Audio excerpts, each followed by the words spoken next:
What up, though? It's me. You already know how I go. Smash, like, subscribe, comment. I don't care what you comment as long as you comment. Before I dip off to work, I want to drop y'all some heat for the streets because I know I've been missing the action a whole lot and I ain't been consistent as I usually am. But I'm going to hit y'all with something. I'm going to redo this first, the commissary thing, because I left out a whole bunch of stuff. I'm going to tell you about the commissary and the prison hustle on this one. You did. So let's get right into that. The biggest hustle that everybody tries is storeman. It's a dangerous hustle because people come get stuff from you and don't pay it back frequently. People will try you. They don't care. Like when they be fiending for food, they be high and they be having the munchies and they come borrow food from you. Even if they don't have the means of getting it back, in their head, they'll come up with something crazy, like they'll get it back or they'll hustle it up or borrow it from somebody else to pay you, rob Peter to pay Paul. The commissary thing is crazy. So it's called 1.5 back. When you borrow something, it's called 1.5 back. Now let me explain that 1.5. If you come get, let's say it's Monday and store's Friday or next Friday, you come get a bag of chips from me. You owe me what the bag of chips costs and half of what it costs. So if the bag of chips is $1.50, you owe me that bag of chips back plus 75 cents. So you can bring 2 noodles. That's 64 cents. They'll round it up to 75 cents when it's food. They don't care. You don't pay nobody back in hygiene. If they give you food, don't bring hygiene back. No, that's a no-no. That'll get your head bust. Guys get mad and then they feelings about that. You dig?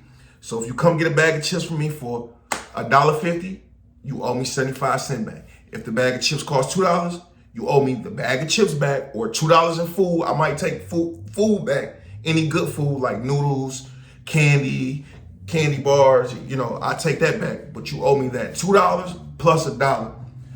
And then like, let's just say you get $50 worth of stuff and you store it all out. You turn that into 75. And then somebody come to you and be like, well, I didn't get stored. My people can Western Union your people out there in the world. So they'll say, okay, you got to give me the $10 for the gas money for them to go get it and me to pay them to go get it or do the transaction.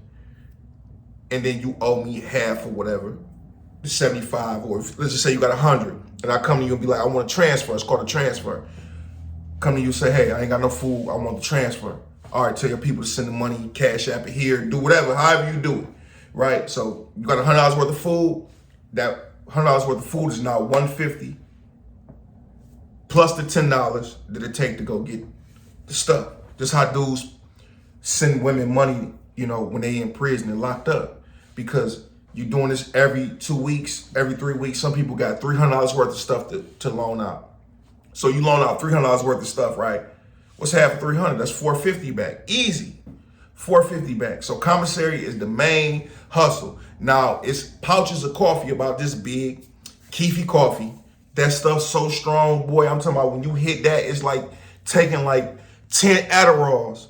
Like not really 10 Adderalls, but you get what I'm saying. You get what I'm talking about. That coffee I'm talking about is so bold, it'll grow hair on your chest. It's like hidden gin. Vodka, whiskey, straight. So the Keefy Colombian coffee, it costs like $3.64. So you'll take a scoop of coffee and that's a shot, or a scoop and a half is a shot, or some people do 2 scoops. It don't matter, right? So they'll bag it up in individual bags, and the bags don't come from trash bags. Not like weed bags, the diamond bags you buy in the store from the Arabs or the Chinese. It's not like that, right? Just take a trash bag, pour some coffee in it, wrap it up, break it, wrap it up, break it. So they'll take the $3.64 and turn it into $7 if you not greedy and you want to get all the customers because your coffee shop's bigger and they sell it for 34 cents a piece or 2 soups a piece, and you'll make back $5 if you're not greedy. But you can make $7, $8 off a coffee shop. I don't see people make $10 off a bag of coffee. And if you can get coffee to the hole, where there's no coffee, there's no commissary in the hole besides envelopes, hauls like cough drops, off-brand toothpaste, off-brand deodorant, paper. That's about all you're gonna get in the hole. If you can pay a porter to take the coffee to the hole, well, I got a call right there. I'm sorry about that.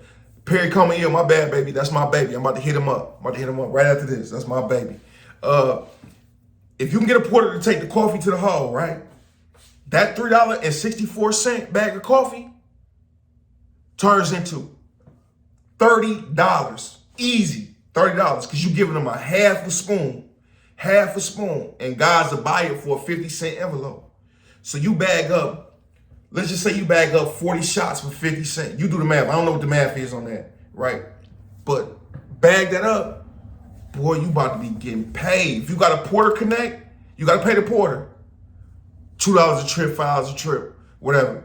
But it's well worth it if you can get that coffee in the hole and he gonna mess with you and you exclusively. Then you get another porter. If you can get 2 porters at the same time, because there's only like 3 or 4 that they're gonna let in the hole to clean up, clean the showers and stuff like that. That's money, baby. Even in prison, that's money. That's like more money in a day or two than some people make at their jobs. You dig what I'm talking about? Especially if you're making like $9 an hour. You can make that easy when you get into the hole, especially if it's a big hole, especially if it's a level 5 hole where it's the upstairs, downstairs, mid floor, around the back, same thing. It's crazy. But that's definitely a hustle, selling coffee shots. Loaning them out, I wouldn't suggest that because people be coffee fiends. Like I said, coffee is like Adderall. I won't loan no coffee shots out because I'm gonna end up punching you in your mouth if you don't pay me back. Not because I'm petty about it, it's just the principle that I don't want nobody to think that they can come get something from me and not pay it back. Because everybody else gonna think the same thing. You did. So you got the coffee, the commissary. You could buy phone time. So 15-minute call, what? $3.15, $3.50 call. So you could charge somebody $4 if they don't have no money on the phone. Or you could charge them $5 depending on where you at. And you call for them and then you put them on the phone because it's a voice recognition thing to try to stop that. But all you got to do is put your voice in and then sneak it past the phone. If you get caught, that's a ticket and you're getting banned from using the phone for 2 weeks to 30 days or whatever your run wants you to do. So buying phone time, that's the thing. Of course, drugs. People come throw a tennis ball over the fence. Sometimes they be able to get away with that. Full of drugs. So you got a Suboxone. For y'all that don't know what Suboxone is, because I know some of y'all asked me that on the last video, Suboxone is something that's supposed to get you off heroin. It's not specifically for that, but that's what they prescribe it for at the doctors and stuff like that. When you go to these methadone clinics and things or whatever, they give you Suboxone so you won't take the heroin. It has the same effect and you won't be withdrawn as bad. But you can't do Suboxone and heroin at the same time. You will OD. Rest in peace, Teague, man. Rest in peace, my baby Teague. He was doing heroin in a Suboxone strip and it blew him up. Man, that's crazy. It's unfortunate that his wife died right behind him off the same thing. You dig? That's a crazy story. But nevertheless, though, Suboxone in the hood, you can get them for $8 a piece. You take them to the suburbs, they cost $15 a piece. And if you catch them fiending, it's $20 a piece. So with that being said, in prison, you already know that triple, quadruple, and whatever past quadruple. So let's say you get a Suboxone in prison, you split it in half. That's $100 and $100. That's $200. That's if you're being cheap. You can get $150 a half. You can sell a little piece like this for $20. A guy can give you $20 in food. You just convert it to cash. Hey, bro, I got $20 worth of food. Send me $15 if you want a fast flip, or send me $25 or $30 for the $20 in food. Simple as that. So the Suboxone, that's a big thing in Michigan. Like down south, they be doing K2, linked over, doing all that. Like we up here, we don't even know where to get K2 from. People ask me to look into K2 and all that stuff. I don't even know where. Nobody really knows about that stuff up here. It's around, but not like that. So you got that. You got heroin. A gram of heroin cost you about $60 in the street, $80, even maybe $100, but you can hit it, turn it into $150, $200, send it to prison. You make $400 off of it.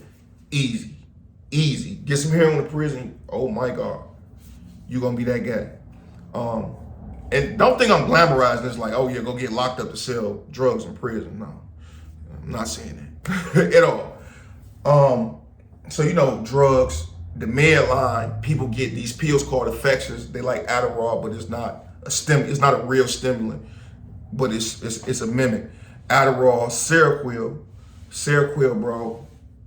Seroquel had you feeling like you smoked 10 blunts. I don't like weed personally. Like if I hit a blunt 2-3 times, I'll be high out my mind. Seroquel, like you will eat up everything in your room off Seroquel. If you're not used to that, Seroquel is a killer. So people, when they go to Medline, they'll drink their water, cuff it under their tongue, or cuff it in the back of their throat. The nurses say, open your mouth. Some people don't even care. They just let you walk out with it, and then you just go sell it in the unit. You did. People sell their food, cookies off trays and stuff like that. Cookies, chocolate chip cookies can get you 2 soups. You know what I'm saying? So if you win 10 people cookies and soups, if you win 10 people cookies and gambling, then you got 2 soups. You got 20 soups. Then you can take those 20 soups and flip them. So if somebody give you 2 soups, they need 3 back. And if it's tight on soups and nobody else got them and you do, if I give you 2 soups, give me 2 back. Stacking money. You got the legal people, the legal beagles. You got to be careful with those guys because some of them scam artists. Some of them will show you some fake stuff, how they got people back in court that people send them from the world. Like, hey, I got this guy appeal. And you will pay him $1,000, or you have your people send them $500, $400, and they'll lock right up on you. Don't even know how to do your legal work. You got to be careful with that. But they got some real legal beagles in there. Remember Bay, good legal beagle. Victor Peterson Bay, those good legal beagles. TMX, good legal guys. They make a ton of money with people coming to them for their appeals. They charge $10, $15, $20, $300, $200. They get people back in court a lot. They be looking at paperwork like, damn, the cops weren't supposed to do that. That was a legal arrest. You weren't supposed to get hit for that. Let me put this in. And guys be getting back in court like, hey, y'all got to cut that time. Y'all got to do this. Y'all got to do that. Y'all got to drop this. Y'all got to drop that. The legal work is where it's at, but if you're a sex offender, be careful because one of my bunkies was a legal beagle and he used to let me read y'all work, y'all paperwork. And some of y'all are some foul, nasty individuals. And I'm the type of guy, you a sex offender, boy, I'm gonna make your bed so hard until you lock up or get scared. And I'm gonna keep you around long as possible just to make your life miserable. You did. So you got the legal people. You got the people who still out the kitchen. They ban sugar from the kitchen because it makes wine. You need sugar to make wine. But there's other substitutes to make it, like candy, because when candy break down, it break down back into the sugar, so on and so forth. But the sugar give you the fire wine, the fire liquor. That's what they mix it in the orange juice, or they mix it in, I don't see people make rice wine, potato wine, spud juice. Like sugar is a key ingredient though, right? Sugar, and if you can get yeast, but sugar definitely. So they ban sugar because when you drink that stuff, it's no proof on that. So it mess up guys' livers. It make guys go blind. Like a lot of stuff can happen from homemade liquor if you don't know what you're doing. And if it ain't sanitized and it's nasty, people drop batteries in the liquor. So they banned it, right? So a bag of sugar about this big, filled up about this high, like 3/4 of the way, costs you $10 to $15. So you got people still sugar out the kitchen 3 times a day. Every time, people come through, they'll pass it off. Hey, take this back to the unit, I'll give you $2. Take this back to the unit, I'll give you $1. So you making 30 to 45 to 50 to 60 to $70 a day off just stolen sugar. Stealing bell peppers and onions, $1 or $2 for those. The Mexicans love cheese. If you ever get a bag of cheese, I remember I was going through the lunchroom and my homie, Johnson Bay, that's his name, Johnson Bay, from the number streets, Tom. He like, Mo, hey, take this back to the unit for me, sell it. Take what you gonna take off of it and give me $10. I'm like, what is it? He like, cheese. So I'm walking out with my tray, I'm about to hand it to him so he can dump it. I'm like, oh, block of cheese? He like, yeah. I'm like, oh, yeah, I'll put that in my coat real quick. Man, he pull out a bag of cheese this big. I'm like, come here, man. God. It took like 3 people to block me to take it back. I'm walking in the unit with a bag of cheese like this. I'm like, man, I didn't even know they had bags of cheese in the kitchen that big. I'm like, dog, the cheese, this, a bag. Soon as I put the word out, I had cheese. Mexicans come. We need that, homeboy. We cooking up. And I love the Mexicans. Shout out my Maniac Latin Disciples, bro. Shout out the Spanish Cobras, my Bunky Pac-Man. I'm gonna have him on too, Pac-Man. Like, we be in the room cooking up. And when we cook up for anything. And Mexicans, they find a reason to cook up. I'm talking about they stuff be fire. They burritos, they nachos, it be fire. They gonna buy it from me. So, but that big bag of cheese, I sold it for $25. Took me 10 off, gave him 15. So still not the kitchen, that's a big old thing. Of course, the weapon makers, the guys who know how to make weapons out of everything, and they'll come to a rookie like me and, you know, make a knife out of battery or something and sell it to you for $10 or $5. You know what I'm saying? They'll do that. So you make a lot of money off that because people in gangs always gonna need knives, are always gonna want knives. Even if the members don't want the knives, if you're in a gang and your big homie say, take this knife and put it up, it's for safety and security. I don't care if you're going home tomorrow or 3 days away, take that knife. Knives are always gonna sell. You got the ticket man, the person, you know, like FanDuel, MGM bets, all that stuff that you can do on your phone now, that been in prison. They'll make a ticket and the lines will be different. It'd be like in the world, it'll be the Patriots versus Detroit. It'll be Patriots minus 10 to beat the Lions by 10 points or whatever, right? In the joint, it'll be minus 17 or minus 12. And it's hard to hit those, but you can hit them. And when they do hit your ticket and you do make a ticket too easy, you better have the money to cover that. Because it's Mr. Postman. You better have the money to cover it. People put out a ticket and don't even have the money to cover it if people hit. Then you got the pools where you don't have to do no over or unders or minors or pick him for 20 points or 30 points and this and that. You will have the pool where you could it's a bunch of people put in, you got to put in 2 soaps or $1. Everybody got to put in $1. It'd be like 30 or 40 people to get in. And we'll pick every team we think gonna win. And every team is counted or whatever. Like, you get the copy of your ticket. Can't change it once it starts in. So you get it. And he'll give you a copy of what everybody else picked so you can follow the game so you know they're not cheating. So you know Footy picked this, he picked that, he picked that, he picked this, right? So you'll follow the game.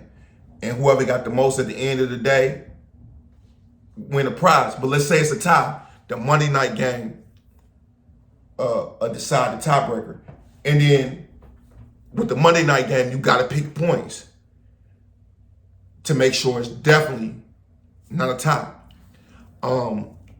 That can make a lot of money because if 40 people play for $1, or it might cost $2 to get in the pool, that might be $80. You're gonna take 15 off rip or 20 off rip. You gotta pay the man to type it up and you gotta take your cut. But it's free money damn near because you're not betting that you don't have to pay nobody. Everybody else paying their way in. The tickets pay each other. That's the safest ticket to do.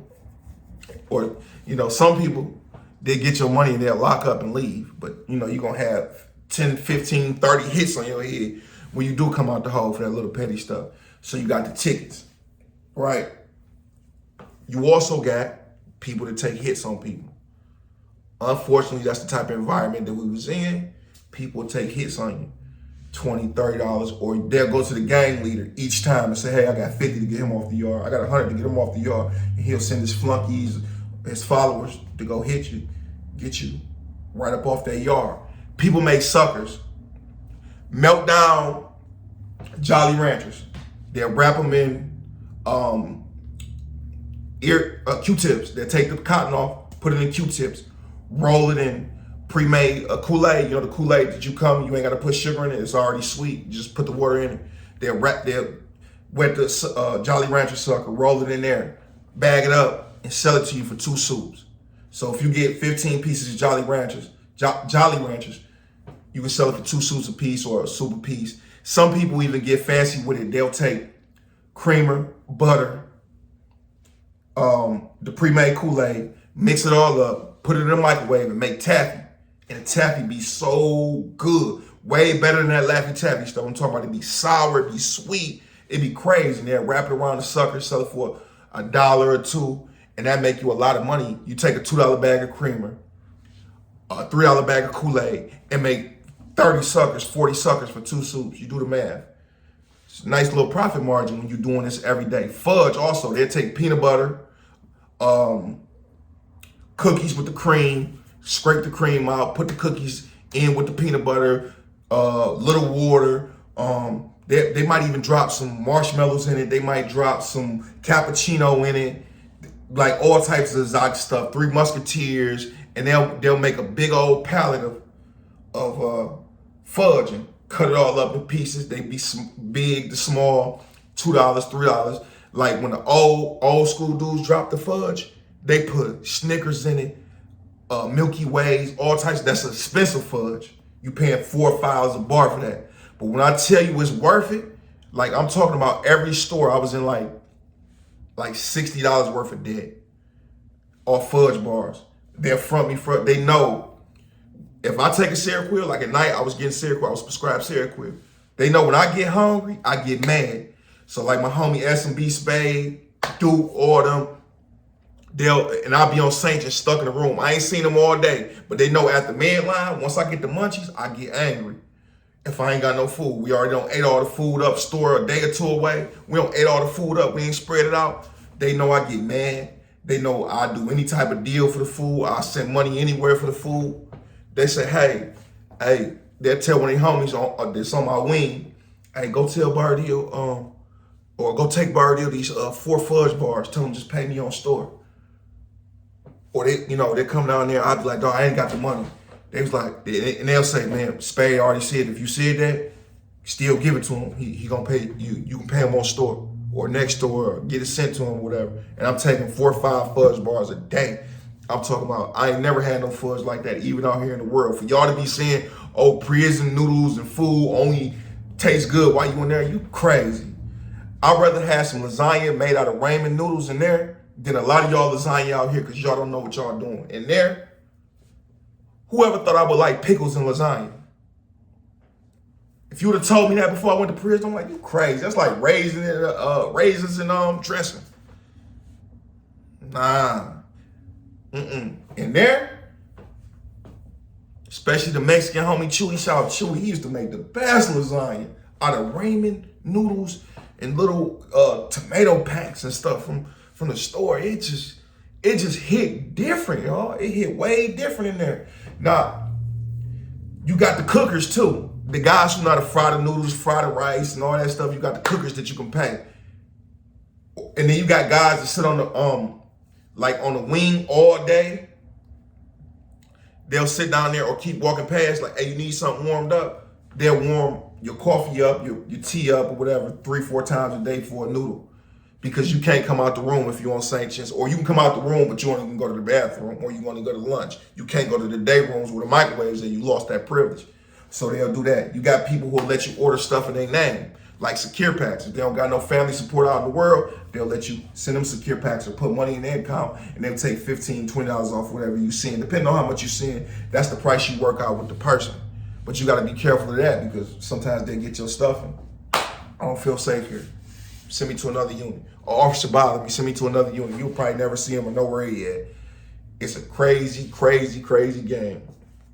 But like I said, the cookers make a lot of money, because it's guys like me that can't make lasagna. So I got to pay you $3 or $4 to do it. But it's worth every cent of it. You got guys who cut hair, braid hair for $1. $1 for a haircut, $2 for your braids. And when I say they do, like, what's crazy is they braid better than the women out here in these shops. Like, they'll spell your name in braids. They'll give you some of the best ball fades you ever had. But I mean, for $1 or $2, that's like out here, they'd probably be booming and banging if they just brought those skills and trades out here. You got to fix it all, man. They'll fix your TV. They'll put a remote on your TV. I don't know how they do that. They'll take a tape player, hook it up to some wire, and put it in your TV, open up your TV, and put it in there, and you can change from your bed. You can change the channel. but you ain't supposed to have a remote. You get called a remote. Sometimes they'll take your TV or something like that. Sometimes, depending on who you is. If they don't like you, they'll bother you about it. If you cool, they won't do nothing about it. You know what I'm saying? So you got the fixer. You got the fixer guys.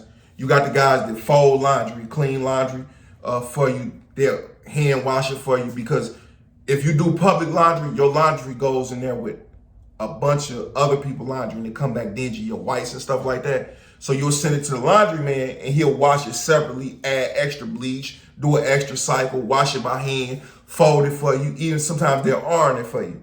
Iron, I can't pronounce it, but they'll iron it for you.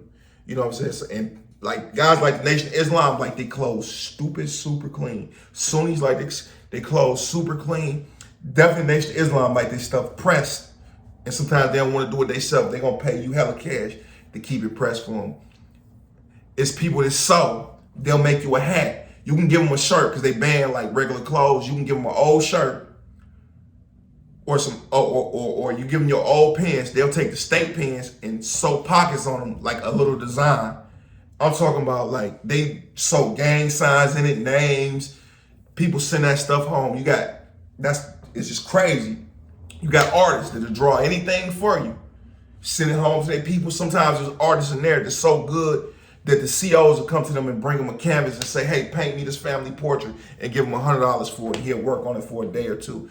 And it'd be the coldest. And you know what? I'm going to put a link up of the best artists I ever seen in there. And y'all really need to take a while to JPam, ask him to send you something to sample. I'm telling you, you could take that art that he do and sell it out here for hundreds of dollars. When I say it's that good, it's that good. Ain't no ifs, ands, or buts about it. And that's the dope, Bill. I gotta go. I told y'all all the hustle. Peace and blessings to y'all. Yeah.